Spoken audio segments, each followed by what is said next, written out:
ಕಾಶಿಯ ಪ್ರಧಾನ ದೇವತೆ ಬಿಂದು ಮಾಧವ. ಬಿಂದು ನಾಮಕನಾದ ಮುನಿಯನ್ನು ಅನುಗ್ರಹಿಸಿದ ಕಾರಣಕ್ಕಾಗಿ ಬಿಂದು ಮಾಧವ ಎಂಬುದಾಗಿ ಹೆಸರು ಬಂದಿದೆ. ಇಂತಹ ಬಿಂದು ಮಾಧವನನ್ನು ವಾದಿರಾಜತೀರ್ಥ ಶ್ರೀಪಾದಂಗಳವರು ತಮ್ಮ ತೀರ್ಥ ಪ್ರಬಂಧದಲ್ಲಿ ಈ ರೀತಿಯಾಗಿ ಕೊಂಡಾಡಿದ್ದಾರೆ. ಸ ಬಿಂದು ಮಾಧವ ಪಾಯಾತ್ ವಿಭೋರ್ಯಸ್ಯ ನಿರೀಕ್ಷಣಾತ್ ಅಪಾರೋಪಿ ಸಂಸಾರ ಸಿಂಧು ಬಿಂದುತ್ವಮಶ್ನುತೆ ಎಂಬುದಾಗಿ.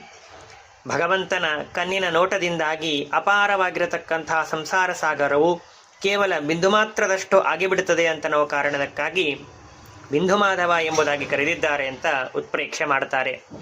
ಇಂತಹ ಬಿಂದು ಮಾಧವನನ್ನು ಅಲ್ಲಿಗೆ ಹೋದಾಗ ಸತ್ಯಾತ್ಮತೀರ್ಥ ಶ್ರೀಪಾದಂಗಳವರು ಕೂಡ ಈ ರೀತಿಯಾಗಿ ಸ್ತೋತ್ರವನ್ನು ಮಾಡಿದ್ದಾರೆ. ಸರ್ವಾನ್ ಗುಣಾನ್ ವಿಂದಸೇತ್ವಂ ದೋಷಾಭಾವಾಂಶ್ಚ ಸರ್ವಶಃ ಸ್ವಾಧೀನತ್ವೇನ ಸರ್ವಂಚ ತೇನತ್ವಂ ಬಿಂದು ಮಾಧವ ಇತ್ಯಾದಿಯಾಗಿ. ಇಂತಹ ಬಿಂದು ಮಾಧವನ ಅನುಗ್ರಹ ನಮ್ಮ ಮೇಲೆ ಆಗಲಿ ಎಂಬುದಾಗಿ ಪ್ರಾರ್ಥನೆ ಮಾಡ್ತಾ ಶ್ರೀಕೃಷ್ಣಾರ್ಪಣಮಸ್ತು.